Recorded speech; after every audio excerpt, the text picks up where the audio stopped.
Hello and welcome back to Blaise XPerience once again. You are joining us for episode 80 today. That's right, episode 80, and I'm your host Derek as always. And today we are back to talk about some more Dead by Daylight. We last talked about Dead by Daylight in episode 75, so that was about a little over a month ago. And we're back to talk about it again because we try to do one every month.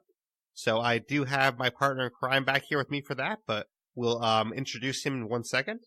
Just some news at the top of the show real quick.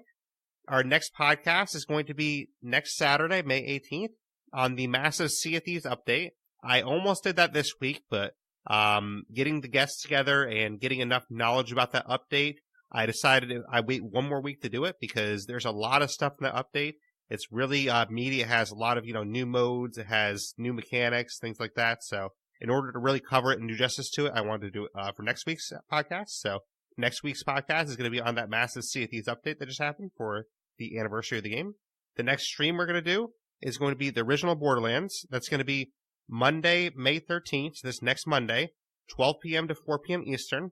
And then also, we're going to do a night stream that same night, 9 p.m. to 1 a.m. Eastern. I might do 10 to 2, but I'm probably going to do 9 to 1. But just be aware that I could change it to 10 to 2, but most likely 9 to 1. And that's going to be also original Borderlands. So basically, I'm calling it a Borderlands doubleheader. We're doing 4 hours during the day and then 4 hours at night of original Borderlands. And the reason why we're doing 2 on the same day is because I am canceling the Sunday stream because it is Mother's Day. So in order to spend Mother's Day with my family, I'm canceling that stream and I'm making up for it on the Monday. So that's why I'm doing the 2 on the Monday. And then on Tuesday, which it's going to be Tuesday the 14th, that will be a State of Decay stream. 12 to 4 Eastern. So that'll be our streams next week. But that being said, we do have a guest here with us today. We're going to talk about some tips for killers in Dead by Daylight, as well as some new news that came out for the game.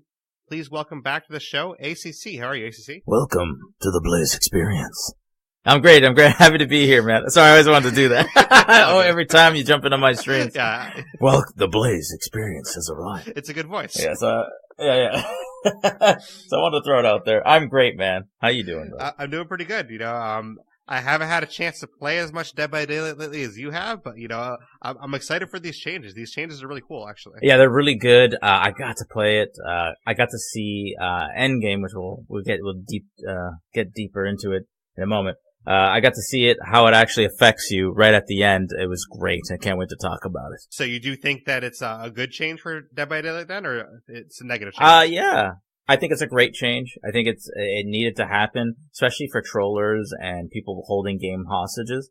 Now, I did hear some hardcores, yesterday when I was streaming it, talk about how they hate it because the killer can patrol once he closes the hatch, the killer can patrol the gates back and forth. I personally was in 2 scenarios where I didn't find the problem. You know what I mean? Right. I waited for the killer to make the one patrol. As soon as he went to go check on the other, I was able to get out of pull the gate open and successfully escaped twice. So I didn't really see what they were talking about, but as a survivor main, I am not being biased here. I think it's great. Killers deserve it. Us survivors are too OP. That's how I feel about it. So, but that's just my opinion. So you do feel that it benefits the killers more then?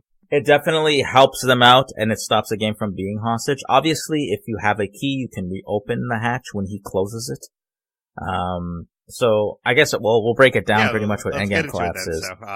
Basically, it's called Endgame Collapse. So, as the behavior team describes it, in the final moments of a match, a countdown will begin, and survivors have a limited amount of time to get to an exit or accomplish any other goals. If they fail to get to an escape point in time, they'll be killed instantly, and the killer will get sacrifice points. Basically, it's like they got sacrificed on the hook, except it's just getting sacrificed like on the ground or wherever they are.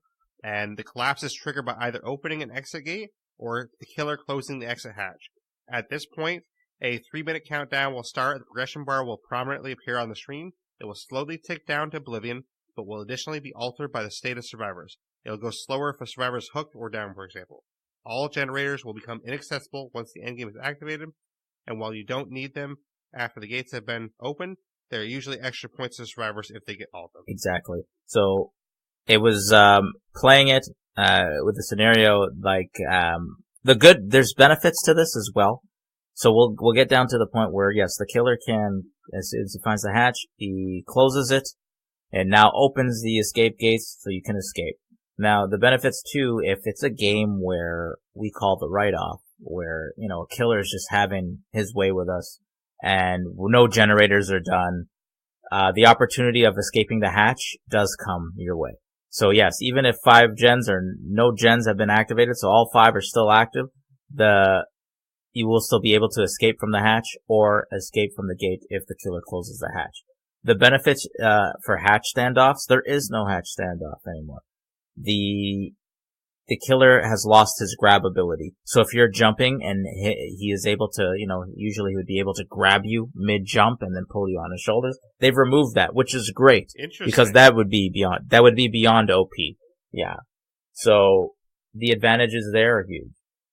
So why do you think they removed that? Like, you want to talk through that a little bit more? Yeah, well, picture it this way.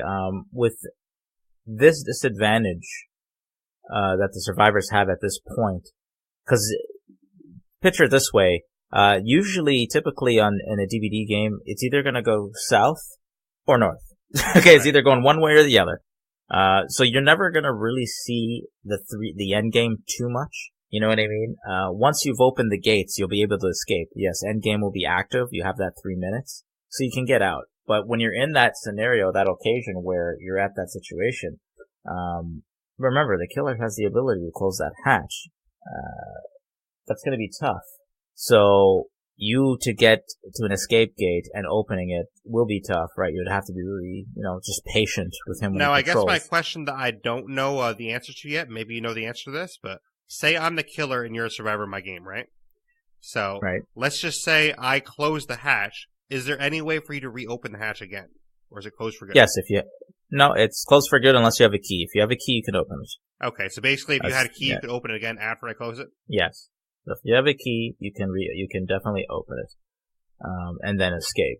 So, you have those advantages. So I guess that's part of why the hatch standoff goes away, because the killer could just close the hatch and then the standoff's gone. Exactly. And that's why the grab is so essential. So if it's super close, where he can grab you when you're jumping in, and you're already in a disadvantage, it just, I think it would really make things difficult for a survivor. They've been too much. Right. Killers have been in the short end of the stick for some time now, for over a year, of where, survivors really just had these powerful perks and these advantages. So eliminating that simple grab comes a long way, especially with the endgame collapse. And you've only tried it as a survivor so far, correct? You haven't tried it as a killer yet? This endgame collapse? I haven't tried it as a killer. No, I haven't tried it as a killer yet. Just been survivor. I did get to see what happens to you if you do not survive, if you do not make it out in 3 minutes, and it's awesome. Yeah. How it grabs you, it just sticks all its tentacles in you. It's almost like a Mori on its own. It's actually it looks even better than some killers' Moris, the executions. So it was really cool to watch last night. Yeah, I'm sure. I saw a little clip of it, and it looks pretty cool, honestly. So. Yeah. If it wasn't a friend of mine that was the victim, I would have recorded the clip and that would have been shown how cool. Yeah. So I would have loved to have recorded it and posted it, because it was such a great execution. How it just grabs you and stabs you in every which way and then ends you in the head. But it was really cool. So I guess maybe we can talk about a little bit of the tactics of this new endgame. So, let's say I'm the killer, right? And I close the hatch on you guys early. Let's just say you guys only had 2 generators done. I just decide, okay, I'm going to close the hatch. I close the hatch, and the endgame starts. What is your first thought as a survivor? How are you going to handle that as a survivor? Are you going to run for the gates immediately, or how are you going to handle that? What you want to do is, what I became successful with right off the bat twice, so I've not had a problem with it so far, is you get in a safe area where you can see the escape gate and see where the killer's at. As soon as you see the killer make his round there, he'll notice, okay, no one's there or they're hiding. You wait for him to go take off and patrol the other one, because immediately it's a ping pong effect. He's going to see this, okay, he's not here, maybe he's at the other area. So right away, you take full advantage, and you should have enough time to open the gate. If you do not, and you see him coming from a bit, take off. Now he's going to think that you're around there, he'll be looking for you. It'll buy you time, depending on where the escape gate is, if you know where it is, to go and try and open that one, and you can go back and forth with it. You just want to make sure you're ahead of the killer at all times. And now I have heard that this basically makes NOED even more powerful. Do you agree with that? It can, because I saw it in use yesterday, but a new perk has come to light. And I think it's going to be a big perk. A lot of people will be using. I've noticed a lot of Michael Myers. There's a lot of people playing Michael now. They're using Blood Warden. This is actually a perk from Freddy Krueger. What Blood Warden is, at the end, when all gates are opened or all generators have been activated, if a killer catches a survivor and hooks him, it activates Blood Warden, where when you open the escape gates, it will block you for a minute, or I believe 120 seconds. Basically you're trapped. Endgame has been activated. You're locked out for a minute. You have 2 minutes. The killer's coming. You're gonna have to run. Very good use of a perk there for Endgame.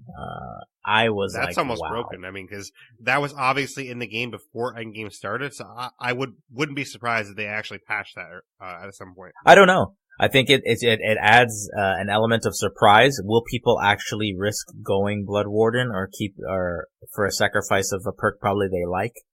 Because let's be realistic, you use 4 perks, you love those 4 perks, and you probably don't want to give them up. Will you sacrifice? The guy that was I ran into a couple Michael Myers characters that used Blood Warden, and I tell you, it was quite effective to lock us down at that moment for a whole minute, right? You'll still have 2 minutes, but if you're gonna wait there, and he's gonna come in and see if you're hiding in the corner there next to a pillar, you're in some serious trouble. But it was a good surprise. Which I have actually heard, I watched a couple of videos for research on this, and I have heard that they are going to make changes to the pig now, because it seems like some people think that the pig, it kind of ruins the endgame for the pig, and that they might actually have like a new perk or something for the pig where it actually, or maybe a new add-on that reduces the time of the endgame.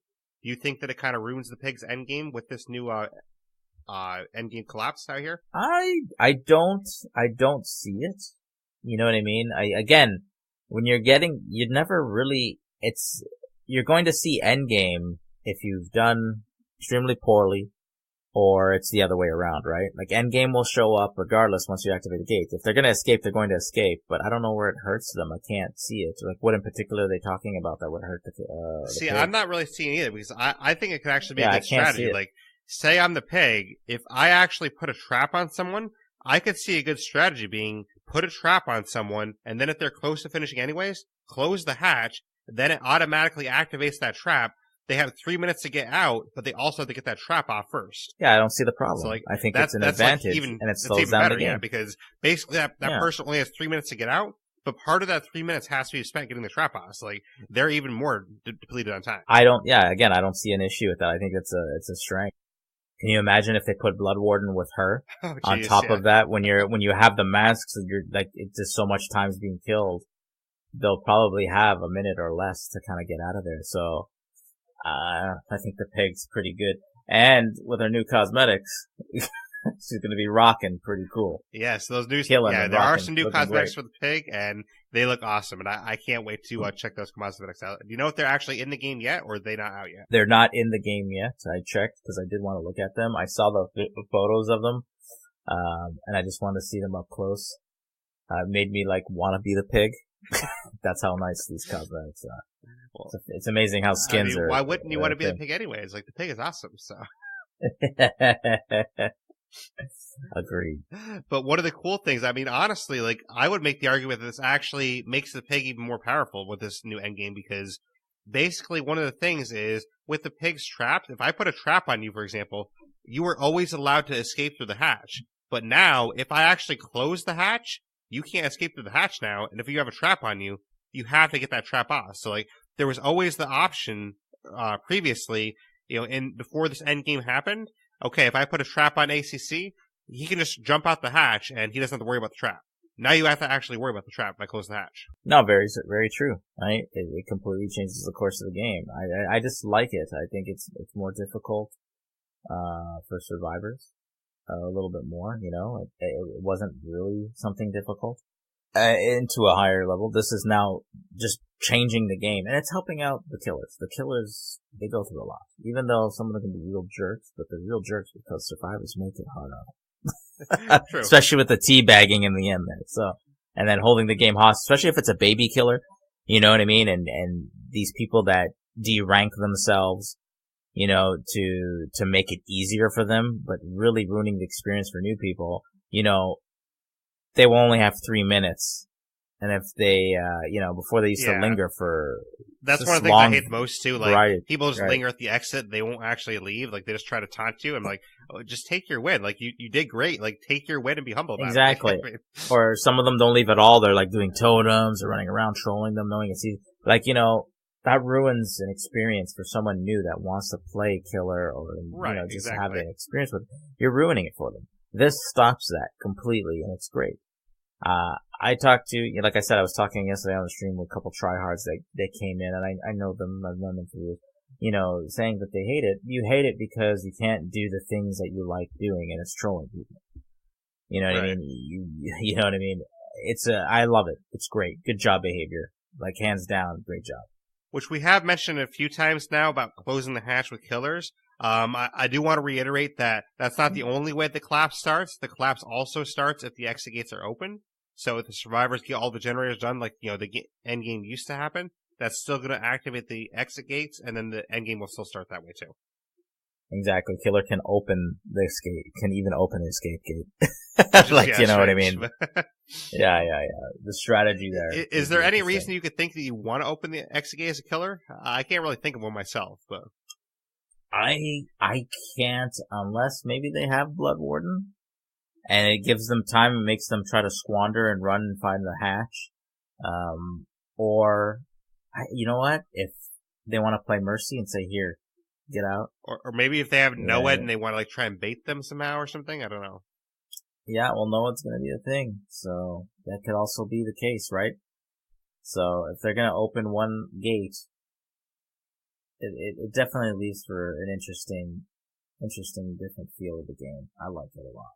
As killer, are you also thinking that you would want, like, say you're playing a game as Clown, because I know you like the Clown, would you actually try to close the hatch earlier, or would you try to play the game out and let the survivors try to get their win and, you know, try to stop them before that? I would close the hatch. You would close the hatch I would earlier?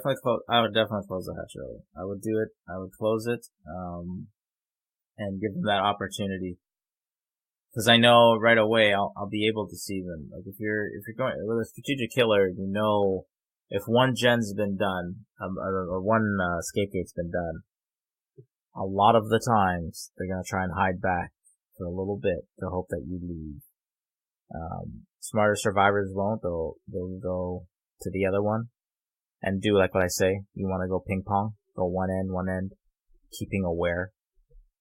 If you hear the faintest heartbeat, you want to get out of that situation and go to the next. Because remember, the killer's going to look around for you. He's going to look for scratch marks. He's going to, you know, unless he has whispers. If he has whispers where you can hear the entity kind of showing that they're in the vicinity, it's rare to see a killer with that too. So. See, I mean, the major caveat for me personally, like, maybe this isn't true for, you know, yourself or other killers, but if I'm playing killer, the major caveat for me is if all 4 survivors are still alive, I'm not closing that hatch, because I want to at least even the odds a little bit, so I want to at least get it down to, like, 3 survivors before I close the hatch. Right. Because, I mean, I want to at least have, you know, a little bit even odds where, okay, I at least killed one guy already, but if there's still 4 players left, I'm at least going to try and kill someone before I close it. Like, say they have, you know, 2 generators done. I'll be like, well, I still have some leeway here. I'll still play this game out a little bit more. Maybe I can kill another guy, you know, before they actually get to, like, 3 or 4 generators. And then if they get to 4 generators, I have, like, 3 guys left. Okay, I'll close it. Something like that. Yeah, it just all depends on the game and where you're at. Because if you're leaving it open, they're going to just hunt it down, and get out there for the vote. Because everyone's going to want the more points, right? At least putting it and closing it buys you more time. But they still can't use the hatch until there's 1 player left, though, correct? Yeah. Okay, I just want to make sure that. Well, yeah. There's 1 player left. Boom. Even with no gens done, the hatch will always spawn now. So unless they have a key, obviously. There's obviously you can get a key and get out anytime. But Exactly. If you bring a key with you, now keys are going to be more valuable than ever, right? So Right. if you got a key, you get out of dodge, boom. So before we move on, though, one last question about this new endgame collapse. Is there any killer currently in the game that you think this endgame collapse negatively hurts? Like, is there any killer that you think this kind of bad? I can't, like, honestly, I can't think of anyone. I can't really think of anyone that it affects, right? And they're all, and what I love about the killers is that they're all unique, right? Not like survivors. Survivors Right. are just a skin and you can get those perks over time. These killers have unique abilities, things to work with. I don't see any that hurt them at all. Because even like Freddy, I think it helps Freddy because it actually gives Freddy more time to, actually get kills in the dream world. It can. I still think it hurt. Well, Freddy in general, that hurts him. I think because it was, one of those escapes I did was against a Freddy. You know what I mean? He's still got to put me in the dream state. I still have time to survive, even if he has no eds, you know what I mean? And escape. Freddy still has those issues where the dream state factor is what's hurting him. By putting right, but I'm saying the end game change, it doesn't actually hurt him though. Like the end game change, no. it probably helps him out. Especially if you're using, yeah, I would think so. Especially with Blood Warden. Right. He has Blood Warden. Remember Me.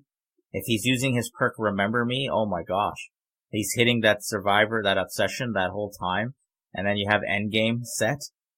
I believe it's about 60, it's an extra additional 60 seconds or 30 seconds to the time of opening the escape gate. That is a lot of time. So, I think it helps him out a lot. I would love a rework on him. I can't wait because I love using Freddy. Well, speaking of that, that's a good segue here. I did hear news that they are still trying to get the rework on Freddy done, and apparently they're supposed to have more news about it next month. I guess it's been difficult for them to do because they have to rework like everything about him. So it's been more difficult than most killers reworking because most killers it's just a tweak here or there. But for Freddy, they have to like rework everything. So they are supposed to have more news next month apparently. Yeah, apparently it's been a complete revamp for him. They've been talking about news soon. So we'll see. It would be nice to have. I like the way he is now, but I get why he needs to be reworked. Right. His perks I really like, except Fire Up. There's not really much use to that. I mean, however they rework him, I think you still have to have the dream state involved somehow because I think it still needs to involve that because that is part of the You have to be in a dream state. You have to be in a dream state. I think. I don't know what they can do. I think we all. Yeah, I think it's more. Maybe they'll probably start us in the dream state right off the bat. That's what I was going to say. That's probably a good way to do it is everyone starts in the dream state and you have to get out of the dream state to start. Yeah, like something like that. I don't know. We'll see. That at least evens the what odds they're going to do. Right. Or we just stay in that kind of visual that we're in the dream state the whole time and we'll have to find a way to wake. I don't know. It's a complete kind of like the Doctor changer, with the hallucinations kind of thing. Yeah. Following in micro sleeps, and maybe you'll need something like not like a shrine or something like to cleanse yourself like the plague, but something along those lines. Well, it could just be like the Doctor where you have to snap out of it, basically. It could be like that kind of, maybe. Yeah. It'd be interesting. Yeah, super excited because he's great to use. But I will say, last comment from me on the endgame collapse is one killer I would definitely be scared of in the endgame collapse is the Hillbilly, because the Hillbilly can already go fast as it is. Now you put a timer on that where you hit the Hillbilly with a timer. I don't like those odds. So agreed, even Nurse. So yeah, you're looking at Hillbillies just zooming back and forth. Right. You're in deep. You're gonna need a key.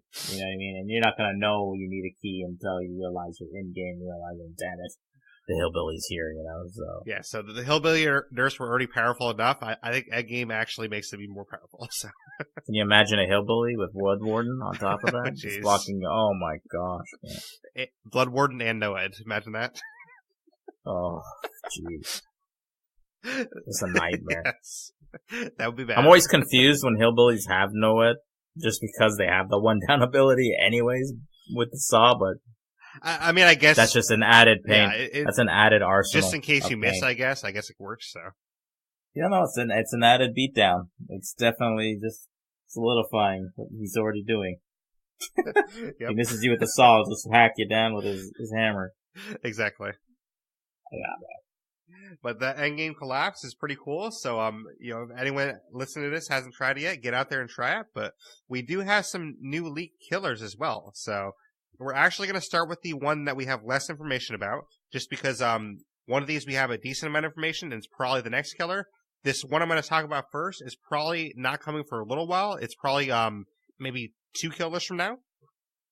But there were some sound files leaked, and we can hear these sound files. They sound kind of, more futuristic, sort of maybe mechanical. And there was some deduction done by people that some of these sound files sound like they match up with the Hellraiser 2 movie. So it seems like it's not officially confirmed, but it seems like we're getting Pinhead. That's huge for a lot of people that have wanted this. Like, a lot of people have asked for Hellraiser.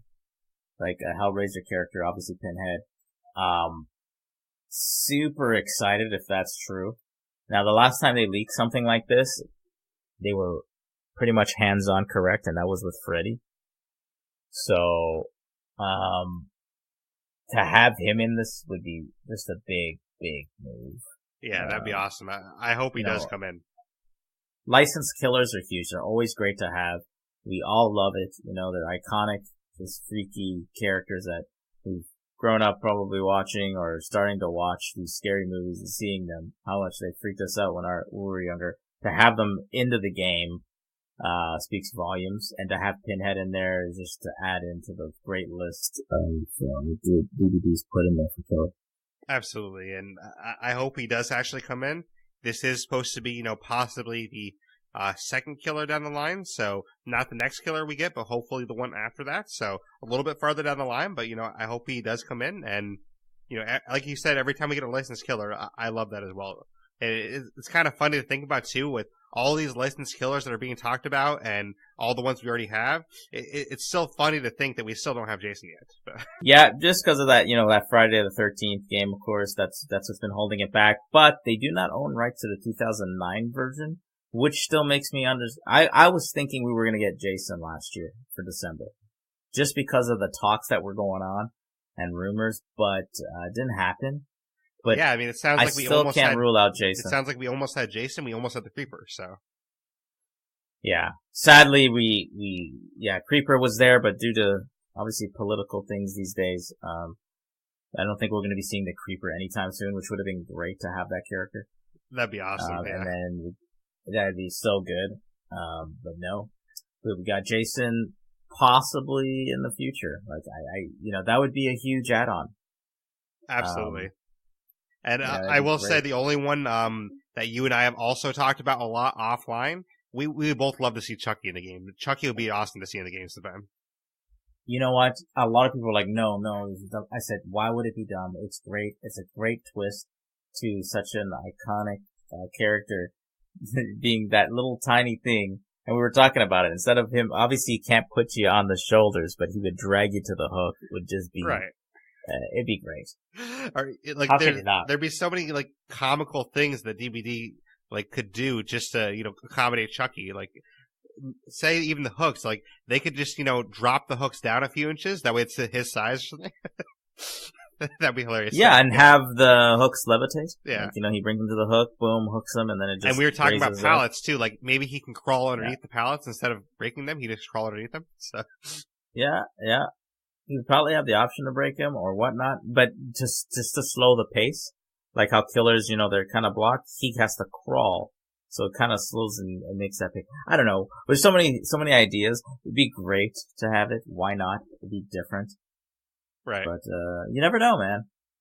Yeah, I would imagine if they do make him, he would have a very small terror radius, obviously, because he's really small. But he'd also probably be a little bit slower. He'd probably be one of the slower killers because obviously he has less traversal span there, where his feet are smaller, so he can't go as fast as say the Trapper. The Trapper has a huge wingspan. You know what I mean? Mm-hmm. No, very true. So I don't know. I'm where they're going, and you can see. I know they've been getting the feedback a lot. You can see that licensed killers are going to be a thing. So good things are coming this year. Which, that brings us to what we should talk about now. the next killer that's coming in the game, it was leaked, and we do actually have the full power and one of the perks of this killer leaked as well. We are getting Ghostface in the game. Yeah, that's, you know what? That was probably the most least excited killer I wanted, but then looking at the perk that he has, the ability, this is a game changer because it seems that, yeah, go ahead and read it every killer has one unique set, right? That makes them just different from others, their power. It seems here that he has two, right? So with Ghost, he can move stealthy, crouch, lean around the corners, and stalk survivors. So you're looking at that right there. You've got an element, which makes sense because that's what he was in the movies. Somewhat of a Michael Myers-ish, right? So his primary power is Shrouded Hunt during Witch Ghost. So he has no terror radius. So basically he's going to stock up tokens, I guess, it's almost similar to Michael's, right? Like how he tiers up to tier 3. Here he'll get tokens. And the more he stocks, the more his radius will drop. And it's important to note, too, that it does say lean around corners. So you can lean around corners, which is awesome. Yeah, and that's his secondary power, right? I believe that's his secondary power. His secondary power is stock, where the Ghost can stalk individual survivors and give you an exposed status, for a limited time. And also has the ability to crouch freely and lean around corners. So you're getting a bit of Michael Myers / the pig, but let's be realistic, that's what he was in the movies. So they're giving you exactly the character. Super exciting. Absolutely. I like the double power there, and I think with that ability, he's going to be a force to be reckoned with. Yeah, I could really see him being one of the stronger killers once he's released. Looking at that power alone, I think so too. I think he'll be something good. And we only have one of his perks, but the perk that we do have that is leaked, it's called Simple Formula, and it says, you become obsessed with one survivor. When your obsession is hooked, the perk receives a token. Each token decreases your terror radius while in a chase by 4 meters up to a total of 2, 3, or 4 tokens. When a survivor rescues another survivor from a hook, the rescuer actually becomes the obsession, so you lose all your tokens on the obsession survivor if the sacrificed survivor is killed. So basically, if your obsession is killed, you lose all your tokens. And then the killer can only be obsessed with one survivor at a time. So basically what it's saying here is, say I'm the killer and ACC is my session, then basically if I hook him, I get a token on that. And then when I have that token, that reduces my terror radius by 4 meters. And then every time I get a token, that's another 4 meters off. So basically your terror radius can go down by up to 16 meters. And what's really interesting, too, that I think is a very unique part of this perk is, let's just say ACC and I are our survivors, and ACC was the obsession. If I rescue him off the hook, now I'm the obsession. I think that's really interesting. Yeah, it's that all I thought about with that perk was other killers using that. For other killers. Other people using that for other kills. Can you imagine the pig having her terror radius while standing brought down significantly? And then when she crouches, it's gone completely. Like, there's so many things there that you can play with. A decent perk to start off with. Like, the other two, stay tuned. But that right away, you're just like, oh wow. Absolutely. Okay, this is going to be interesting. Yeah. And I can't state enough, I love how the obsession switches because, what would happen in some of these obsession perks that are in the game right now is you'd hook your obsession a couple times to get those tokens that you want, but then your obsession dies eventually. Well, with this, your obsession actually switches. So if ACC is the obsession, if he gets hooked once and then I rescue him, now I'm the obsession. I don't have any hooks yet. So now you can keep getting more tokens that way. So you can keep using those tokens for multiple people. Yeah, it's definitely leads to some. I definitely leaves me interested to know more. So from someone that wasn't excited for this character to be on there, to see the perk, especially his power, he is going to be something, a force to be reckoned with. So super excited to see what happens with him. Yeah, and that's just, the power in one perk. I mean, imagine when we see the add-ons and the other two perks. Like, I really feel like Ghostface is going to be one of the top 5 killers in the game, probably, when he comes out. Definitely looks like it, and especially the first killer to have 2 different abilities as a special power. That's going to be really interesting. I mean, I don't really see him possibly beating Nurse or Hillbilly, but I think he'll still be like a top 5 at least, though. He has potential to be. I think he has potential to be a top 5 for sure. We just have to wait and see how he actually comes out and he's presented as. Like, how will he be used? What's his terrier radius? How weak will he be? We don't know all that, but by the looks of this, he looks like he's going to be really good to use. Yeah, I think he'll be a lot more well received than the Legion was, for example. So, still the most hated killer in the game, apparently. Yeah, which he is annoying. They are making changes to the Legion apparently too. I did hear news about that, so they are making changes to the Legion. I don't know when, but it will be fixed a little bit, I guess. So. Yeah, well, there was a perk set that you could put together. I won't mention on here for you guys not to, it is bannable, but it was that bad where if you put these perks together with the Legion, the game, let's just say, would be extremely slow in terms of slowing down your health. So you trying to heal yourself or do gens, everything was just going drastically slower. So, and they actually ban you for using that set of perks? Yes. Dang, I didn't know that. Yeah, it was that bad because, it pretty much broke everything. So it ruined the game for people. A lot of people using it as Legion because you have all the time in the world to find you. Slows down the game and just ruined the experience for a lot of people. So a lot of DCs, I'll tell you that. See, I don't know how I feel about that though, honestly, because I mean, they put it in the game, so like, I don't think it really should be the person's fault if they use that set of perks, because like, those are perks in the game. It shouldn't really be their fault for using perks that are in the game. So I don't see why they should get banned for using that. Well, it borderline would, picture this, it would borderline put the game hostage to the point where nothing can be done. You're pretty much spending almost 2 minutes just trying to recover, to heal yourself. That is a long time. Right? And that is a lot of time for him to find you and exploit you. And that's fair, but my argument is that it's not the person's fault that they put those perks in the game. Like, what should happen is DBD should find a way to code that, okay, these perks are no longer available in the same order. Like, you can't have all of these together. Right. Like, I think it was naturally with his ability. Yeah, his abilities and his power. It just created just a toxic killer. Apparently, I've not experienced it, but I've seen it. I've watched others play it, and like, I'm not saying it would be like the easiest thing to program, because I don't know how to program, but like, there's got to be a way to program. Like, okay, say it's perk A, B, and C. There's got to be a way to program in there. Okay, on the Legion, you cannot put perk A, B, and C together. You have to put A and B and Z together, or A and C and F together. Right. Like, but there's got to be a way to program it that way. It's not available to have those 3 perks together. Like. And to me, that's the better way to fix it, because it shouldn't really be the person's fault for using perks that are in the game. Like, yes, they were probably trying to be toxic and they're probably trying to be trolly with it, but in the same sense, those are perks that the developers did put in the game. It's not like they cheated anything into the game themselves. I agree that totally. And especially with them having to decode. We all know, I play DVD, it takes quite a long time, and I get it, it's a long process to kind of fix and fix these things and put them in order to the point something else would get broken. So, they're working on it. We don't know how long it's going to be, but they definitely are bannable perks. That's how serious it was for them to say it is banned. Well, I'm glad I didn't really experience it, because it sounds pretty bad. So really bad. Yeah, I've seen it. I'm like, oh my gosh, it's bad. Well, I'm glad I didn't see it then. So good for me, I guess.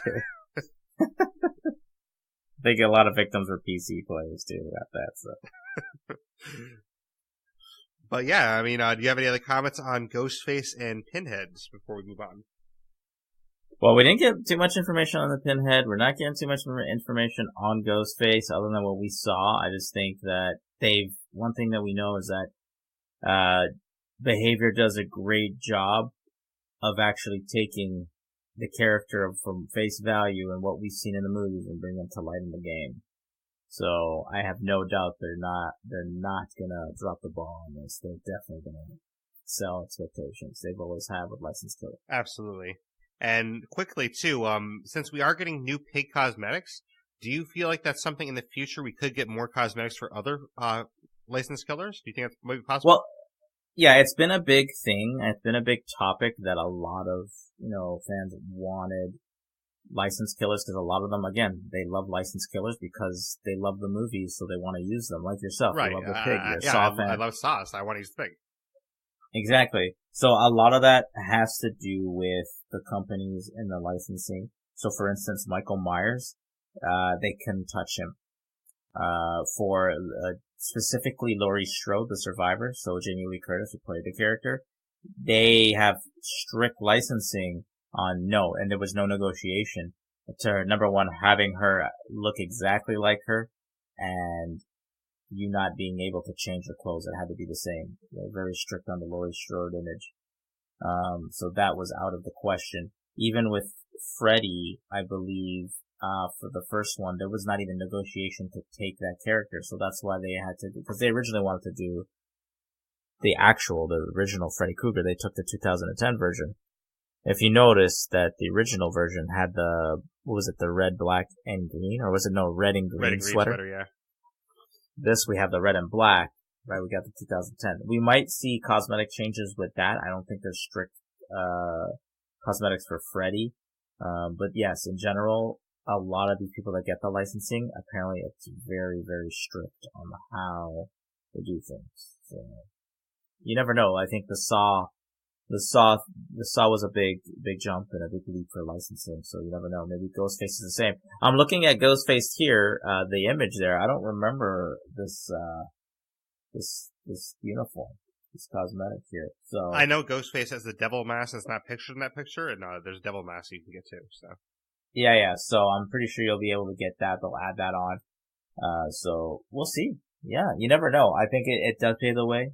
I'm kind of curious on that. I wonder why the Saw licensors, Lionsgate, I wonder why they're a little bit more lenient on it when they actually allowed that then, because they're the first ones that really allowed like any major changes. Yeah, well, it just depends, I guess, on some, like, you're looking at iconic films like Halloween. They are so above the bar there. I get why they're super strict. Halloween, I kind of get. Like, I don't see Halloween ever budging, because like that's. Michael Myers is so iconic with his look that I don't see them ever budging on him ever, honestly. Exactly. Even with Leatherface, I don't know if they ever talked with, it's the Chainsaw Massacre team, but you're able, if you kill a certain amount of survivors, I forgot certain ones like Claudette and Meg, you get their faces. Right, which makes sense, so. Yeah. So you have that, which makes sense. Who else do we have there as licensed? I can't think off the top of hand. I mean, you have David Tapp, which has like barely any cosmetics, but I think he technically has like a couple different suits he can get, but not much. Yeah, he doesn't have much. I don't know if they're going to add on to him. I don't know if he's cared about enough. We'll see. I know the pig is a big step, but yeah, they're very lenient on that. We'll see with Ghostface. I don't think he'll be a problem. I think we'll get cosmetics for him. I think this paves the way, right? Again, the pig getting these cosmetics. I think companies like the Scream will allow other things. So we'll see. Especially with cool. Ghostface. Ghostface is more of like, in a sense, with the movies, it's more of like a costume. It's not as much like, okay, this is the killer. Like, this is the one guy. Because obviously, without spoiling the films too much, like, in the Scream franchise, there's other people dressed up as Ghostface. So, like, you could have, like, somebody dressing up differently as Ghostface, for example. Exactly. So it definitely opens the door. But cool. I think we all do. We all would like to see the light. Like, I do definitely sometimes at most prefer using a licensed killer because, I lived that movie and I wanted to. And one theory on the pig, too, that I might have is Lionsgate might not be as protective as some of these other franchise holders because when you think of Saw, you don't really think of Amanda Young as much. You don't think of the pig. You think of Jigsaw. So that might be why they're not as protective as some of these other franchises. No, very true, right? That is the iconic picture right there of Jigsaw. Jigsaw's there, he doesn't change. If they'd asked to do cosmetics for him, it would make no sense. Right, yeah. 'Cause if Jigsaw was somehow involved in the game, they'd probably be like, no, Jigsaw's staying how he is. So. Yeah, exactly. This kind of opens the door to say, hey, she can, whatever. Or honestly, I would even say if they had Billy the Puppet, that's like, his little puppet that's featured in the movies, that's on a tricycle. If they had Billy the Puppet, I would say they probably wouldn't allow that to be changed either, because Billy the Puppet's pretty iconic too. Exactly. So I don't think they'll touch that as well. But now we can kind of move on to some tips for killers. So we did talk about some tips for how you'd actually work the new endgame for as killers. We did talk about that a little bit more from a survivor perspective, but with the new endgame in particular, if you're the killer, what would you want to do if you're, say, closing the hatch? What would your strategy be? Say you're playing the clown and you're closing the hatch, for example. Yeah, if you're gonna play a clown, you have one advantage there, and obviously his power is to throw the toxins. So you're getting into that radius. I think number one, you have the advantage of where the gates will be. So by closing it, I think the biggest advantage is whatever right away you can, nearest gate, you'd probably want to throw a toxin out right to an escape gate lever, and then move to the next one right away. I think that is the strategy. Take advantage of the toxin, right? Because the toxin will just get you places. And I think from a distance, with a killer's perspective, when you're at a distance, survivors are going to be looking for you while they're pulling the hatch. Some don't. But far enough, you'll be able to see and grasp from a good distance without kind of necessarily being detected if someone's on that or not, right? On that lever pulling down for that gate. So you kind of want to keep aware. You want to be ahead of the game because they got the bird's eye perspective before you, right? They almost got eagle eyes to see you further. But there are ways as a killer to get from a certain distance and angle that you can be able to see, okay, what's going on here? Do I see them pulling that hatch? You kind of just or that lever. So I think that's another big strategy. Like just gauge the distance where you're at. Don't fully just go ahead. See where they're at and know, okay, this is what I got to play with. So would you say as a killer, because there's a bunch of different killers, all have the different powers, so you have to kind of use their power to your advantage, but would you say in general that it is good to ping pong back and forth between the exits and the endgame, or would you say there's a different strategy that works better than that? Yeah, of course. I think that's the biggest advantage, right?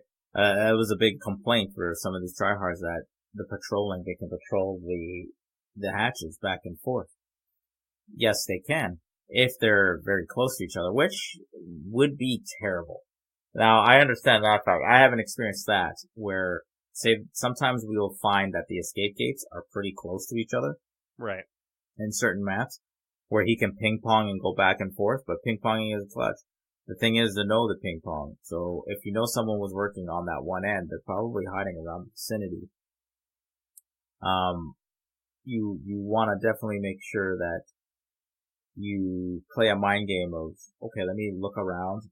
Okay, nothing's going on. Let me make sure I go to the other gate. And you don't want to go all the way directly up in front of it. Again, you want to gauge the distance and see if there's anything there, because if they've already worked on that one, a lot of the times, believe it or not, they're lazy to go and make the move around to the other Very escape true. gate. But, yeah. And in a couple killers in particular, I could see really having a lot of advantage in the endgame. We talked about Hillbilly and Nurse, for example, but I could also see the Hag having a lot of advantage with her traps, the Trapper with his traps, or even the Huntress with her throwing axes. That could have a lot of advantage too. Yeah, well, especially with the Hag, you can put traps in just random areas around it, even obviously directly in front and then going around. You'll know if they alert the first time, so the Hag can teleport to you. You'll have other traps around surrounding near areas if they're hiding to kind of alert you. So that's huge. Heck, even the Plague could be good in the endgame too, because the Plague could, give you a toxin, and then you have to go to the fountain. So yeah, that can also help too if they're making noise. Not so much Plague, I guess, because a lot of super skilled survivors that can handle being sick will probably deal with that. But you're looking at Trapper, where he'll be alerted right off the bat, because he'll just put traps right at the escape gate door. That's probably a big one there. He'll get the alert, he'll rush right back. If you have a couple people that are a couple survivors that are kind of working together, they can go one end to the other and kind of do. So the Trapper's gonna have to pick a gate to go to, which you can kind of do, but a lot of times people don't do that. Right. So that's another advantage. What other killer could I imagine that would have this advantage? Michael. Michael has a stock ability, so from a long range and distance with no terror radius, you can just put a stock ability and catch your aura there, right? So he'll know, okay, they're over there, I'm gonna head right over there. So it's another big one. Freddy, if he has you in the dream state, we already know that. If you're already in the dream state, he's put you in it, you have no generators, you're not wounded, you can't get out of it, he'll be able to see you wherever. So it's another big thing. Come to think of it, I did think of one killer that I don't really think has any advantage in the endgame, and that's probably Leatherface. He does not. Yeah, I can't see anything as well. He'll just have to. So he might be the worst killer to play in the endgame because I mean he wouldn't really. He basically just be a regular normal killer with no advantages. So exactly. Unless he catches you on the chase and obviously try to get you with chainsaw, but other than that, that's still nothing. Yeah. But that is, of course, the end game. But let's go back to the beginning now. So, as a killer, say you want to play killer. You're thinking about being a killer main. One of the first things you have to do, obviously, is before you even enter a game, you have to choose your perks. So, what are some things you'd recommend? Obviously, each killer is different, but what are some things you recommend for choosing a perk that fits your killer style? How would you recommend doing that? Yeah, and that's a big topic of the discussion because it depends what style you are. There's so many killers that people that like to be extremely aggressive, or extremely stealthy. So you really want to utilize the perks that will work best for you. Like for instance, if you're going to use the pig, you want to utilize on her terror radius. Since she doesn't have any when she crouches, she'll have a bit when she's like barbecue and chili is good for her. Very good to know and see. Well, barbecue chili for anyone is huge. And barbecue chili, if you guys don't know what that is, it's obviously when the killer hooks the survivor for 4 seconds, you'll be able to see the auras of where the survivors are at if they are away from a certain zone. If they're near the terror radius of the killer or in a locker, she will not be able to see where you're at. But other than that, if you I also use monitor and abuse on the pig as well. If that helps out. Exactly. Well, that's another thing. That's leading to her terror radius to bring it even more slow. You have it. That's right. You got it on the Shrine of Secrets. I got the Shrine, yep. Yeah, so that thing lowers it out, right? So it manipulates the terror radius quite a bit and leaves confusion. So that's something great to use with her.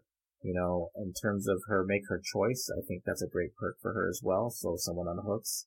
You notice a lot of pigs, they kind of sometimes can linger about where the survivor that they hooked.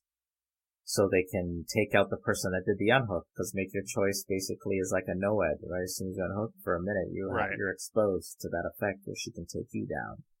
So that's a great strategy also to use her perk, right? If you're super aggressive and like downing, like for instance, there's some that are like trappers, they like downing survivors consistently.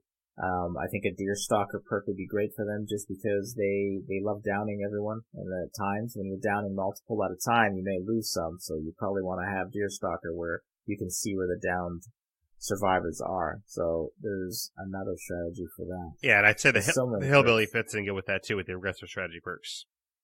Exactly, especially them, right? They do the instant down. Right. And if they know there was a survivor nearby, they'll chainsaw back down again. They'll have that deer stalker perk, right? If you're an endgame killer, like, again, not the endgame situation we were talking about, but if you focus on more getting what you can until the end where the gates are all up, then you want no-ed. No-ed's a perk where obviously it's an instant one-hit down, right? So you completely change the game that way. And survivors get scared of it. They never know, though, until they get hit.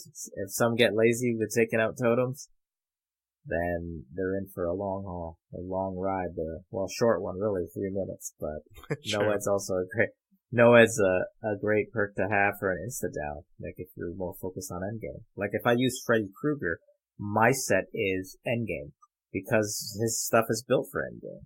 Correct. So I have Remember Me, right? I'll have no-ed. I'll have, barbecue and chili, and there's one other perk I use that was essential. I can't think of it right now. Hopefully I remember it, but it's specifically for endgame. So I'm prepared for the worst.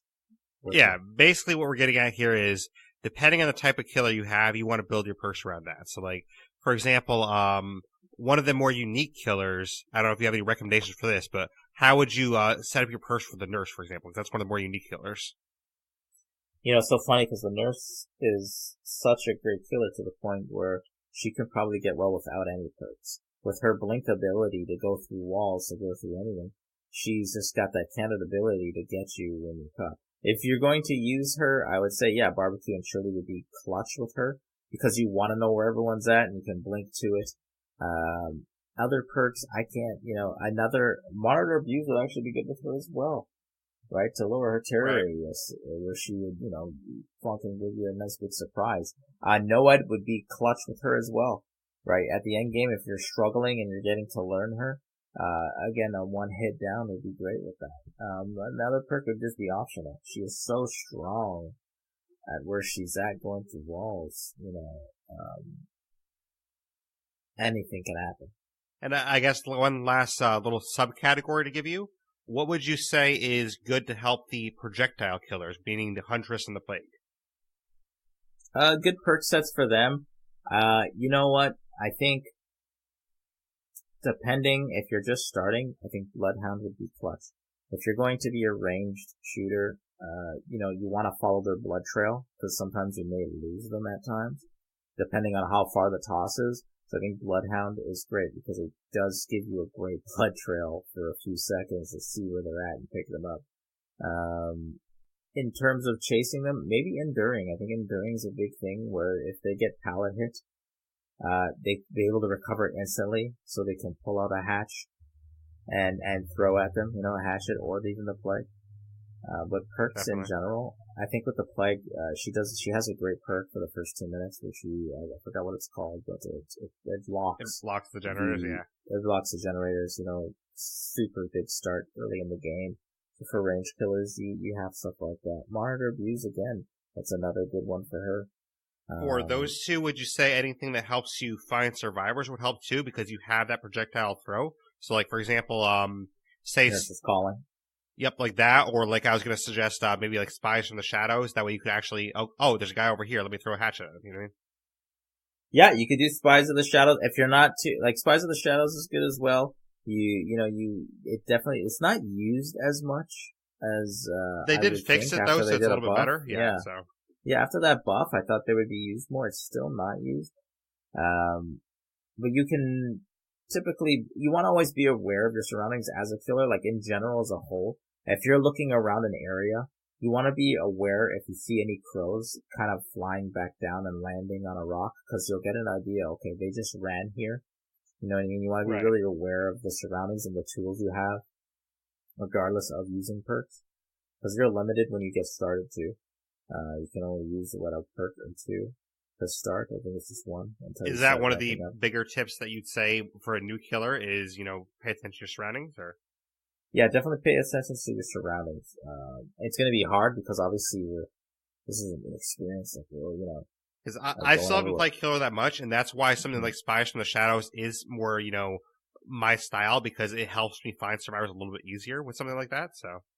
It's very helpful, and I think it does a great job of really, making it a little bit easier, because it can be difficult in the beginning. Of course, there's probably, sweaty survivors out there to be like, oh, you need that stupid perk to find us? Come on, man. Like, well, the perks, it's in the game. Right, so we always gotta, I always like to try to remind tryhards and people in general, it's like, well, listen, this game was created for me to play it the way I want to play it, not you. Exactly. You know what I mean? You're playing it the way you want to play it, and you're upset that I've utilized my perk set or whatever I'm using to defeat you. Then I'm sorry. I mean, like, you can't take it up with the game developer. Maybe you need help finding survivors. Like, so what? Like, maybe you're good at other things. Maybe you're good in the chase. Well, I use Bloodhound. I don't do killer as much as I did in the beginning. Just because I love being Survivor and I play with my friends on it. But with Killer, I use Bloodhound. I love Bloodhound. Right. You know what? Scratch marks just don't do it for me sometimes. You know what I mean? Because they can go one end, the other. Say it's Cold Wind Farm when you're all, all in those bushes. I will use the blood trail. I love the blood trail. It's highlighted. It's great. It helps me, catch who I need to catch, and it's great. Yeah, 'cause, I mean, for me personally, like, I will say that I've gotten a lot better at the chase as a killer, and I'm not great or anything, but I'm not too bad in the chase, but I have a hard time finding survivors before the chase, so I have a hard time finding them to get into the chase. Exactly. So, use what you think is best, what you like. Remember, we're catered to there's a lot of perks that are catered to what you like, because we all have different styles. You know what I mean? I like slowing down people. I like, that's why I like using the clown. I like using the toxin, slowing them down to catch up and stop them from trying to do maybe a 360 on me. You know what I mean? A maneuver. Right. That slows them down. I'm able to hit them. That's why I do so well with it. I will say, like, someone like Myers, I could never really play Myers. Like, that's just not my style to stand there and be like, oh, let me look at you for an hour. Like, that's not my style, really. Yeah, exactly, right? He's tough to use too. I like using him, but he's difficult because, I'm not sort of per se that patient to kind of right, just exactly. stop and build the ability. Either, so. So I like, again, the pick is straight to the point. I'm going to come chase you. I'm going to throw this toxin to slow you down so I can catch up to you and hit you. And that's what I want to do. But others like it. Others like, using the stock ability to live the Michael Myers style. But we did mention the chase, though. What would you say as a killer is a good tip for the chase? Because obviously the survivors have, like, pallets. They have the 360 moves and things to defend themselves. What are some things you'd suggest for the chase as a killer to kind of counteract that, or maybe do well against the survivors? Being patient. That's going to be hard. We're very anxious to get the hit right away because we want to get blood. I think, wait for the perfect timing. If you're going to do a big lunge, that's a lot of the times where the survivors are looking back to wait for you to do the lunge so they can maneuver and do a 360. Remember, the closer you get, you don't even have to do the hard hits. You just tap the button to do a quick slice, kind of wear them down a bit. Just focus on the patience and the timing of the shot. Something I'm guilty of sometimes, right? Because I'm trying to get that big hit and then I'll miss it completely because they time it. I think that's what you want to do. You want to put them, chase them into the trap. Of course, they try to lead you to where they're at in terms of, if there's a pallet or a window to jump, but I think it's just being patient with the timing. Learn, quickly what kind of style that person is and what they're trying to do, right? And you'll be able to catch on quickly. Which I think what you just said there is a great tip too, is trying to learn the styles of the people you're playing. Cause like, you might see, oh, this Claudette, this Claudette always goes for windows. Like, maybe that's something you find out by that, then okay, well, this Claudette always goes for windows, so I'm gonna go, wait at the other side of the window and catch them off guard. Yeah, you'll learn that a lot. They'll try to maneuver back and forth, but you'll get the just. Now, pallets are great. If they're leading them to the pallets, break the pallets. Don't worry about, oh, I've lost crucial time. I have to break this pallet now and rechase them. No, you're opening the window of opportunity now. You're getting more points by breaking the pallet, number one. Two, if you're ending up in that situation again, guess what? There's no pallet. You've caught up. You've put them in a situation where they thought maybe the counterpart, their other teammate, thought there was a pallet there. There was no pallet. So you're opening the door of opportunity. So you would suggest pretty much always breaking the pallet? I would, yeah. Breaking pallets are clutch. A lot of people that don't do it, I think they're just so eager to get the kill because they think they won't. They'll lose them and they're screwed. No, you won't. Just break the pallet. Short-term pain, long-term gain. Right, because also what can happen too is if you don't break the pallet, later on in the game, you could be in a chase. The survivor could find that pallet that's already down, and they could use that to their advantage. But if it's already gone, they can't use it. Exactly. So, you get rid of that early, it's great. And you're getting more points. You're getting more blood points in the process. So why not? But I'm glad you actually brought up breaking pallets. So let's say you break the pallet. Obviously, you have a couple second delay there, and the survivor can get away. Especially if they have like a sprint burst or something, they can get away a little bit faster. So let's just say you break a pallet. Do you have any tips on actually refinding that survivor again? Because the scratch marks are probably going to be gone away fairly soon after that pallet's broken. Well, by the time you're chasing them for such a long amount of time, remember there is bloodlust where you are gaining speed on them by the amount of time you've been chasing them. So that helps you with speed gain. In terms of trying to keep tracking them, you know what? You're going to break that pallet. Yeah, they got sprinters. Just keep a good focus on them. You just have to just gauge where they're at. Yeah, scratch marks are not there. But you have to gauge and see, okay, where would they go? A lot of the time survivors are going to go, because you gotta picture yourself as a survivor. It's gonna be difficult if you're not a survivor. So I guess I can't put that perspective. If you're a survivor and then you're doing killer, you're able to understand as a killer where survivor would go. If you're just gonna go straight killer, you just need to just make that chase happen. Keep an eye on them. You know where they're at. You'll see where they're running. Just keep going forward. And eventually you'll catch up to those scratch marks, and you'll be good. Because not a lot of people use lightweight. And lightweight is a perk where it eliminates 3 seconds off the scratch mark duration. I like using that personally. Exactly. So a lot of people, I liked it too. I actually like it a lot, but I like the other perks more. So I use them, but I really like it. It's a good, useful perk. But, not many people do it. So you'll still have the scratch marks. They'll be there. You just have to know and see where they're gauging that. Because a lot of the time they do have sprint bursts. But remember. Which if they're injured too, you're going to have blood on the ground as well.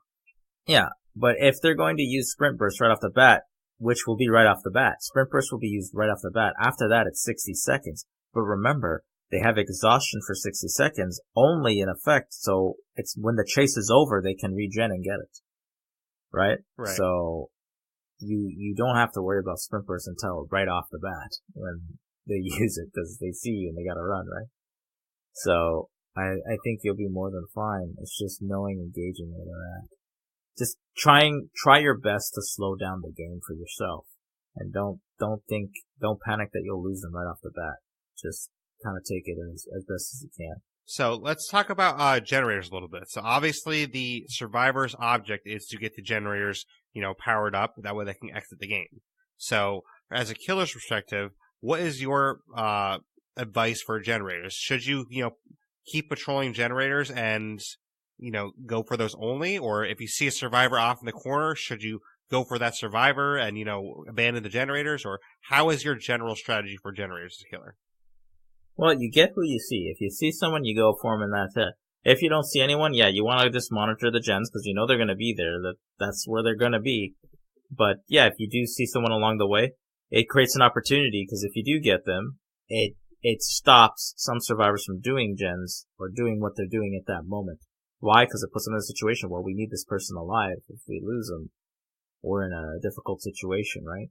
So you definitely want to.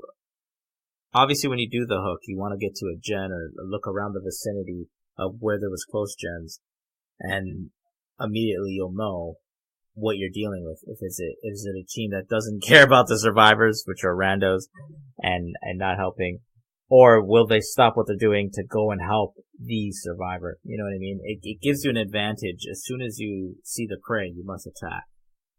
Yeah, so definitely do that. Always attack, because that's where the game starts for you. The only caveat I'd say is maybe if they only need one generator left, maybe, not go for the attack possibly, because if they only need one left, then they're probably trying to lure you away on purpose. True. It all depends on who you have. Like, a lot of the times, what I notice when I've played, if I've got someone, I get them through the gen or whatnot, you want to kick that gen. Remember, kicking the gens are vital because if you kick the gen, you come back to that generator and it's no longer damaged, it means that that person's been there and they've always been there. But the number one objective is as soon as you get someone and you hook them, you've now opened the playing field where, are they friends? Believe it or not, a lot of people hate teams of 4. I like them because it puts them in a situation where they have to choose, do I go help my friend or do I not? And a lot of the times, there's friction because people are not doing the move and then someone's going to say, are you going to come get me? And then there's frustrations. And it leaves you in a dilemma. Right. It leaves them in a dilemma where there's going to be frustration and it takes them out of the game. So you're giving and in that situation, they're more likely to help their friends. I mean, if it's a team of 4 randoms, they're probably not as likely. Exactly. So, well, believe it or not, team of friends, a lot of the times, depends. They'll spend the time debating on who's getting who's, I'm over here, I'm over here, I'm over there. So you're buying time. You're buying time, and that's what you need as a killer, right? You need time, because if it takes them away, it's buying you time to have this game last a little bit longer so you can get those kills.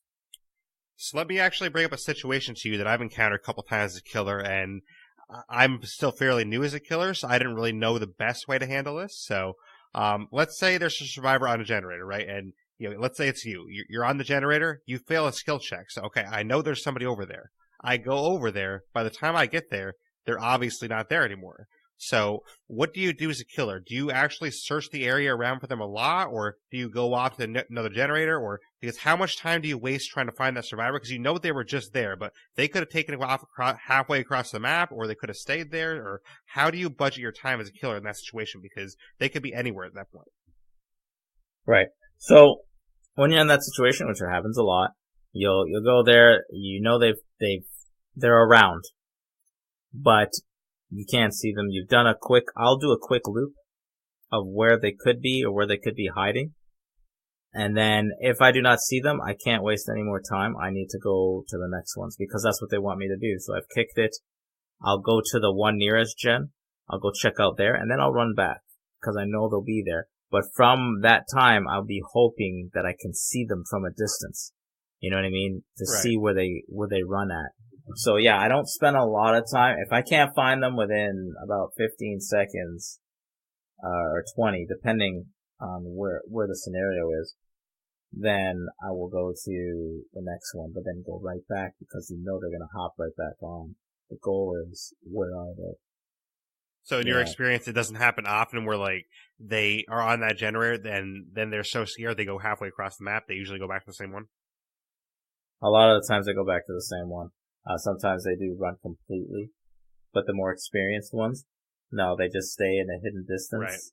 And unless, the killer has assumed correctly, oh, they're behind this rock or behind that ruin, and they'll run and then panic. Obviously they have to, and then, boom, the run begins, the chase. Oh, and make sure you check lockers too for players like me. We're infamous about you doing the lockers. I know you're waiting. I wonder if you're still trying to you haven't had an opportunity to get that Jane perk. Yeah, I want that perk. Yeah, I know you do. Definitely be a clutch one for you. That's the worst thing to do too, right? So killers are gonna definitely say, okay, what the heck? They just kicked this gen. I don't see them around here. There's no scratch marks, yeah. They're definitely gonna check. They're like, no, they're not there, but I gotta check just in case. Guess what? Sure enough, they check, boom, score. They're like, oh, hey, it's happened. It's happened a lot. Yeah, it's happened a lot to me. I'd be like, no, they wouldn't, but let me check just to make sure. And sure enough, there they are. But occasionally it has worked for me. I will always state that. Occasionally it has worked where they're like, nah, they're not going to be the locker. They just walk by. Yes, occasionally. Okay, so if you're going to take on an experienced killer, for sure, that's going to be a trouble one. But if it's like not too much of an experience, you know what? A lot of them, actually, the non-experienced ones, they'll always check it. Or they're just too crazy for the hunt, so I don't know. It's a 50-50 both ways. So, let's say as a killer, you're down to one generator left. That's obviously a bad situation to be in because you know one more generator, and then they can now exit. So, what are some strategies you'd say for having one generator left? Yeah, so if you got one generator left, there's, you have to utilize, okay, there's one generator to do left. That means there's 3 in total. There's a variety of things there. If they've made a mistake and they've activated all gens in one side, that gives you a room of advantage because that's pretty much solidifying the fact that they're going to be in the same area, so you can ping pong to each one pretty quickly. If it's not the case and it's spread out, you just have to gauge, okay, where's the gen at? Usually, at times, you'll find a gen that's about a good 60 to 70% done. You want to kick that and then hang around a little bit and wait for that to die down. Just a little bit, not long. Do the loop around. Cause they'll probably eventually be like, damn it, I have to go to another gen because it's gonna stay here. You know what I mean? But a lot of the survivors, again, will wait privately somewhere hidden, hoping that you leave soon because they want to go back to that. Cause they've spent all that work and time. On that one gen, they're gonna hope for. I've been there. I'm like, oh man, like I was so close to getting that gen done. I want to get that gen done, so I've been there before. Exactly, and then the killer just kicked in, waited long, and then you get there, and you're like, son of a, like, oh my god, gosh, it went down. I was at 90%. It's gone down to like 30. Oh, you know what I mean? So that's why the killers linger there sometimes. Now, I'll pose this to you, though, because, I mean, now that the new endgame collapse is out there, do you think there's ever a situation where, if you're down to one generator left, shouldn't you always just close the hatch if you know where the hatch is? Because I don't see a situation where it actually benefits you to not close the hatch if there's only one generator left. There's one generator left. You know what? The hatch will still be closed. It will only be available once the, Well, there's one survivor left, though. Yes, exactly. So there's one survivor left. You know what? Close the hatch. Because that's the easiest escape route. It gives you an opportunity. It gives you time to have an opportunity. Yeah. Because again, it's more time. There he can run around and then just jump right in. There you close it. He still has to open the gates. You'll know what gate's been tampered with, right? You got the lights showing how close it is from being done. You know what I mean? That's the best way. So let's talk about hooks a little bit, though. Obviously, no grabability. Sorry, especially with no grabability true. now. Close that head. No, definitely agree with that. But talking about hooks a little bit, you obviously have 3 hooks to kill each survivor. So, would you recommend trying to spread it out per survivor, or would you? Obviously, some people are anti this, and some people frown on it. But would you go for one survivor and quote unquote tunnel them, or how would you recommend doing that as killer? It depends on your strategy. I think, especially with certain killers, it depends what you have. Like, some of them are just brilliant. They will beat you down, get you, hook you, take off, go on to the next, see where it is. Right? Others will patrol. Like, for me, for instance, I don't patrol per se. I will go, take off, but if someone's gonna unhook them right away, right when I'm like, just walking away, I'm going back. You know what I mean? I usually, as a killer, I will play with what the survivors give me. If you're going to do that unhook right away, you've just given me a variety of things. A, you're going to think I'm a camper patroller, aka I've already made you upset, meaning I've taken you out of the game. So you remember, this game is mind games, right? It's all about mind games. It's getting in their heads, getting them frustrated, and making it happen. Even for killers, right? Survivors getting the killer frustrated, but you want to just take them out of the mix. So a lot of the times, you'll want to get the hook in there, take off, start patrolling. You know they're gonna do the unhook, but if it's close by, take them out. Why? Why not? They're gonna get upset. They're gonna get upset at who? They're gonna get upset either the person that farmed them, or you.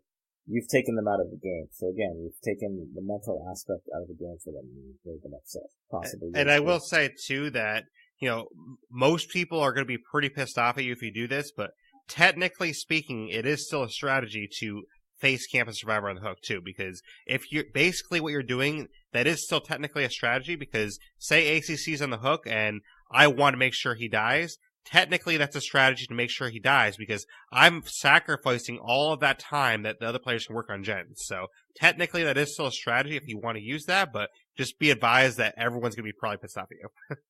As hated as it is a strategy. And it is a strategy, again, you're taking them out of the game. If it's a group of friends, the bottom line is, if you're face camping and those group of friends are going to be, no, I'm coming, they're going to come there and you're screwed. You've got what you wanted. You've gotten all the time in the world to do this and not worry about them power genning. Or it's the opposite effect where they're like, the survivor's like, this son of a bitch can't make me, forget it. Just do the gens, then they'll power gen, and that killer's wasted all that time for the one kill. Right. You guys got really power 3 gens out. Kind of like you said, though. I mean, especially if it's a group of friends, what sometimes happens, which I think is hilarious, like, sometimes if you face camp one survivor, then all 3 of the other survivors go towards the kill to try and lure the killer away. I'm like, seriously? So basically, you're getting 4 for 1. Now, no one is working on generators, and you're killing a survivor. Like, that's like the best case scenario for a killer. It's a great case scenario, and that's what you wanted. You've taken them out of the game, and then you get the hate mail, cry like a baby, and all that. Well, you don't realize you played into my game. Exactly.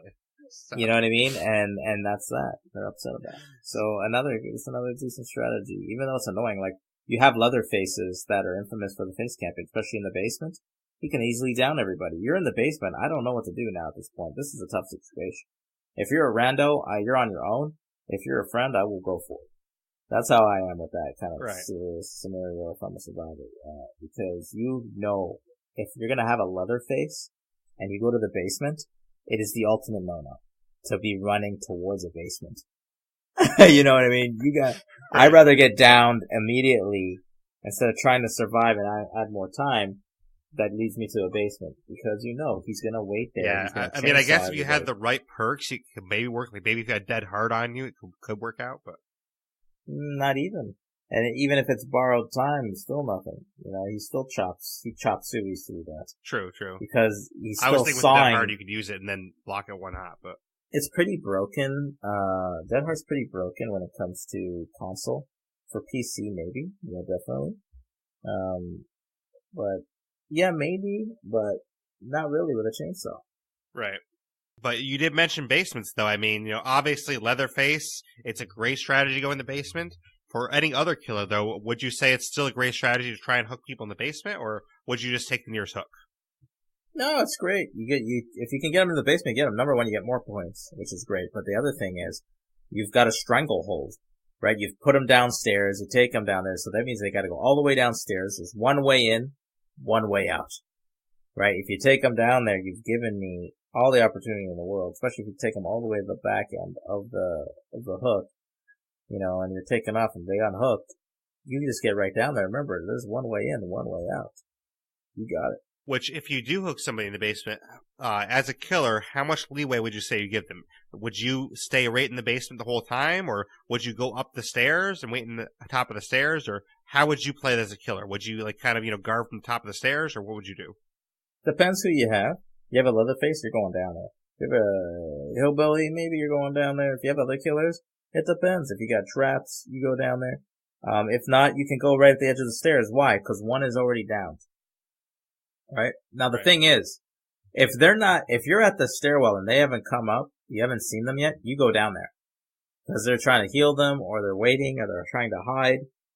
You want to get that person down. Immediately you're going to get one down regardless, depending if you have a perk. If you make your choice, you can possibly get them both down.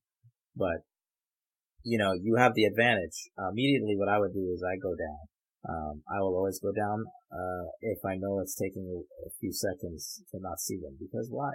He's probably healing them. Or they're just hiding in the corner, so let me get rid of them. You know what I mean? And take them down. So yeah, I would go down. Makes sense.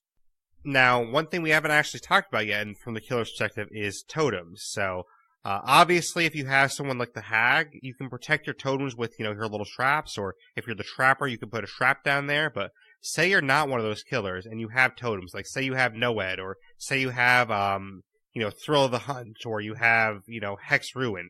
You have one of those, great Hex, totems, and you want to protect your totems. Is there any strategy you'd recommend to protect your totem if you don't have traps? You know what? It all depends on totem placement. I think what I've noticed a lot of killers rarely being successful with is trying to spend the whole game protecting their totem while we're all power genning. I think for the killer, you always want to hope for a right placement. Protecting the totem, you know what? You're wasting too much time worrying about the totem instead of getting them. That's kind of what I was thinking too, yeah. Yeah. Like, I think time, let it be and time is great. Right? Time is great on your side, right? Because if you have Ruin, they're going to spend all that time, the majority of the time, it's all of them running around looking for this stuff. So you're getting all this time to kind of have the advantage to try and get them and whatnot. So I wouldn't worry too much about the totem. If it gets placed, it's placed. But if you're going to worry, like there's some killers, man, they will spend almost the whole game just protecting that. Great, thanks. So what? If you have Ruin, you can still power through the gen. It's just going to take a little longer. Right? So, yeah, don't worry about totems too much. Yeah, that's kind of what I was thinking too. I mean, obviously, if you have like the Hag, definitely put some traps there. But like, if you don't have someone like the Hag, then it is what it is. Exactly. The Hag though is definitely powerful with those totems. She's after her rework. She's definitely one of the best killers in the game. Absolutely. But are there any other tips that we haven't covered that you'd like to cover? Because I think we've covered pretty much all aspects of the game as a killer. Yeah, I think we've we definitely have covered everything you could possibly think of at this point. Like, we covered palace, we covered the hitting, kind of trying to get patient out there, trying to take your time. It's just going to be difficult in the beginning because we're super anxious and excited to hit something. But in general, I think it's mind games. You want them to come play your game. You don't want to play big. And that's that. Yeah, I mean, the only thing I could think of we didn't touch on specifically was like maybe the exit gates themselves, because we talked about a lot about the end game, but we didn't talk about, if someone's at the X gate, do you just rush them? Which I would say you probably do rush them because they're obviously going to let go of the handle. But yeah, you want to definitely stop them from getting any progression on that lever, so you want to get them and go for it for sure. Right? You don't want to just stand there and let them do it. So, right. So I figured that was kind of self-explanatory. That's why I didn't bring it up, but I figured we'll bring it up anyways. So yeah, well, you never know. It just depends on the scenario, especially if you have no-ed. Oh, great, boom. If you don't have no-ed, you can grab them right off the gates if they're going to try and go for it. If they're still going to try and pull down that lever while you're coming to the point of face value, you'll be able to grab them, you know what I mean? Right. And do that, so. Which I guess, along the same token, say the exit gate is open and you have someone that is just standing, like close to where they actually exit. Do you actually rush them and try and force them out? Or do you, try to kind of play bait with them? Or how do you play that usually? What do you mean? Sorry? Say like the exit gate's open and you're about to exit, but you're kind of just standing there. Do you basically just rush them to force them out? Or how do you usually play that? Oh, like to force them out of the... Yeah, you know what? Get out of here. Like, there's not much you can do. If they've escaped, it's an easy go. I'll definitely get in there and force them out. Now, does your perspective on that change at all, though? Like, say you have one player that's like that, but you have maybe two other players in the game still. Would you still force them out, or would you leave them there in hopes that, maybe they help their friends afterwards? You can try and get all three. Sorry, you broke up there. I didn't hear you better. So, let's say you have one player that's at the exit gates like that, but you still have maybe two players that haven't exited. Would you still try to escort them out? Still escort them out? Okay. Yeah, but you know why? Because that's a distraction. Right. Right? So, that is a distraction you don't need. And if there's others out there, just get him out, and then let me move on to the next. Yeah, the reason why I asked is because, there could be a scenario that maybe you hook one of the other two, and then maybe that player goes back for them, and then you could possibly get him as well. But yes, exactly. So there's always room for error. You just want to get rid of any kind of, nuisances that need to be removed, because obviously they're going to use that. Like, I'll use it, right? I'll stay there until he comes. Why? It buys time. Remember, the game is all about time.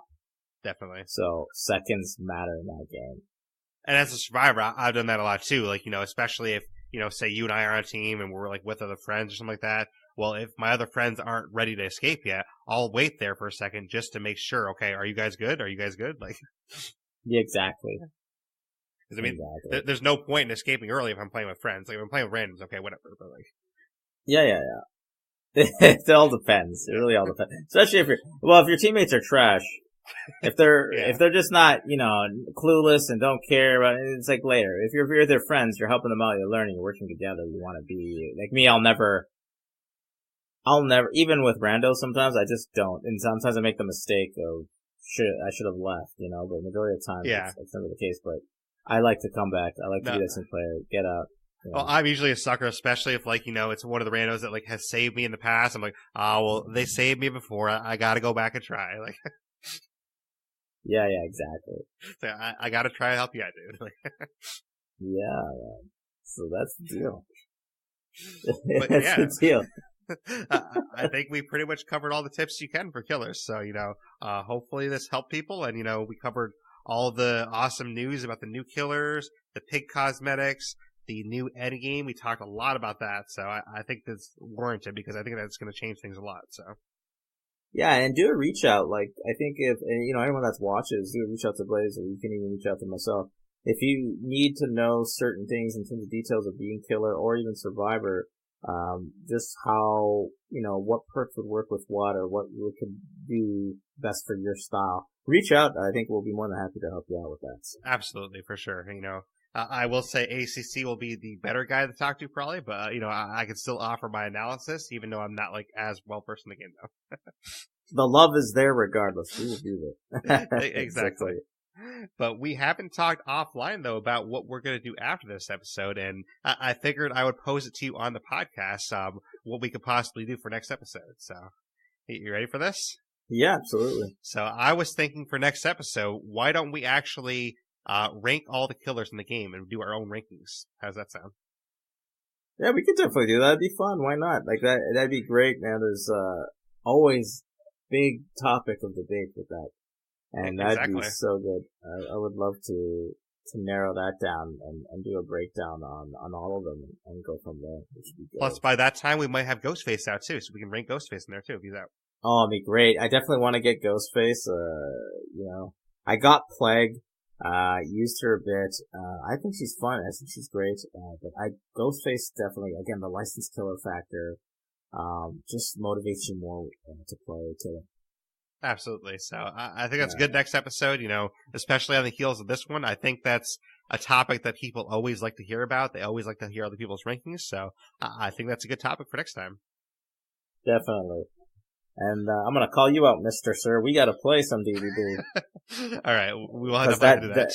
We're going to have to find out, we got to find out something. Yeah, we haven't played it together, but we'll definitely get on that. We'll have to set up some kill your friends that we can kind of practice with the killers. So yeah, no worries. Maybe we can get a group of 4 of us together. We can all take practice with the different killers to try them out. Yeah, that'd work out. That'd be fun. But I appreciate you being on again. If people want to find you and get in touch with you, how can they do so? You can follow me on Twitter. That's ACC_streams. You can check me out.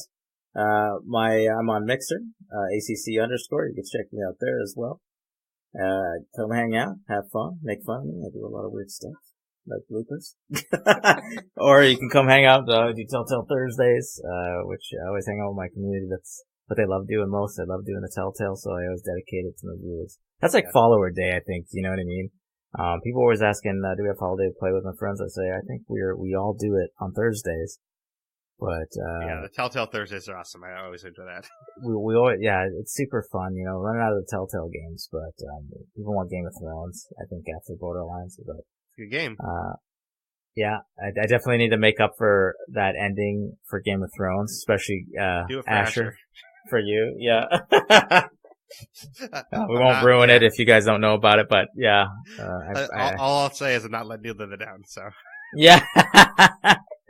So yeah, definitely make sure on that, to redeem myself with that one, but yeah, I think, you can definitely check me out there, definitely, love to have you. Come join out my hangout with my awesome community. Have fun with us. And, hope to see you soon. I'll reiterate everyone, he's a great follow. I would definitely say by absolutely hands down one of the top 3 streamers on Mixer for my taste. So, definitely check him out. He's definitely one of the guys I'd love to watch the most.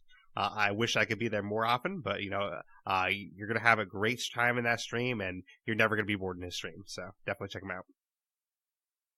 I'm happy the $50 went to good use. Thank you, Blaise. And no problem. $50 came well. Wasn't easy. I had to convert that to Canadian. It was a lot more than 50 US, All right. Thank you, though. I appreciate that. No problem. But if you guys want to get in touch with me, you can still do so via old school email if you want to. I have the blaisexperience@gmail.com. You can contact me via Twitter or Xbox Live gamertag. That's at Blaise XPerience, capital BLAISE, capital XPERIENCE. If you want to see my streams, it's going to be mixer.com/Blaise XPerience. So same sibling. So Blaise XPerience spelled the same way throughout everything. And if you want to contact me on Discord, I will have that in the show notes. I have a Discord, so you guys can join that if you'd like. If you want to find the podcast, you can do so however you're listening to it right now. But in case you prefer other apps, there's other apps we're available as well. We're on iTunes, we're on Google Podcasts, we're on Stitcher, Spotify, Radio Public, Podbean, Blueberry, and many of the directories. And I do have an option for people that, and just in case you don't like apps, if you don't want to listen via app, what you can do is join my Discord. In my Discord, there's a special channel that has direct download links. So you can download every podcast directly without having to actually have an app. So in case you don't want to have an app on your phone or computer, you can just download every episode directly from those links. So I'll have that in my Discord. And just real quick before we end, I will reiterate that the next podcast we're going to do is going to be next Saturday, May 18th. It's going to be a Sea of Thieves update. We're going to talk about the anniversary update. It's going to be a great podcast. There's a lot of stuff to talk about in the update, so definitely stay tuned for that. And the next stream I'm going to do is 12 p.m. to 4 p.m. Eastern on Monday. That's this coming Monday. We're going to do some original Borderlands to kind of prep for Borderlands 3. And then also that same night, we're going to do, I'm going to call it a Borderlands doubleheader because we're doing a night stream as well from 9 p.m. to 1 a.m. Eastern. So basically, we're going to do 12 to 4. I'm going to take a 5-hour break, spend some time with my family. Then I'll come back and I'll do 4 more hours of Borderlands. So we're going to do 2 different streams of Borderlands that night. And I will say that Sunday stream, usually I do stream on Sundays, but that is canceled because of Mother's Day this weekend. So I'm going to spend some time with my family on Mother's Day, and that's why I'm doing the 2 streams on Monday instead. And then I will say that Tuesday is going to be State of Decay 2. So Tuesday, 12 to 4, State of Decay 2. But the last thing I'll mention real quick is if you do like the content you're listening to and you want to support me further, for as little as $1 a month, you can become a Patreon member. What Patreon is, it's a website that helps content creators get funding for the content they're creating. So for me, I'm creating podcasts, obviously, and I'm doing streaming. So if you join on Patreon, it's going to be patreon.com/Blaise XPerience. That's patreon.com/Blaise XPerience. Then you get special rewards. So some of the rewards you get priority to play with me in stream. You get access to special monthly patron-only podcasts. You get to help me decide what podcasts I might cover, things like that. So you actually get more say in what might get covered, what might get streamed, things like that. So definitely check that out. That's patreon.com/Blaise XPerience if you want to check that out. And I definitely appreciate you doing so. But always keep in mind that the podcast and the stream is always going to stay free. You don't have to pay for this. It's just something if you want to give back, it's available to you. But I thank everyone for listening. ACC, thank you one more time for being here. I really appreciate you being here, and I can't wait to have you back again. Thanks for having me, man. Greatly appreciated. Love it. Yeah, I love having you on. I can't wait to talk some more DBD with you and have that whole killer list we're going to do. So that's going to be super fun. Definitely. I'll have to come up with my own list, and we'll see how our lists vary. I think we're probably going to have very different lists because we have very different play styles, but we'll see what happens. Definitely. Can't wait. But thank you again, and thank you to all the listeners for being here. Thank you for listening to the Blaise XPerience.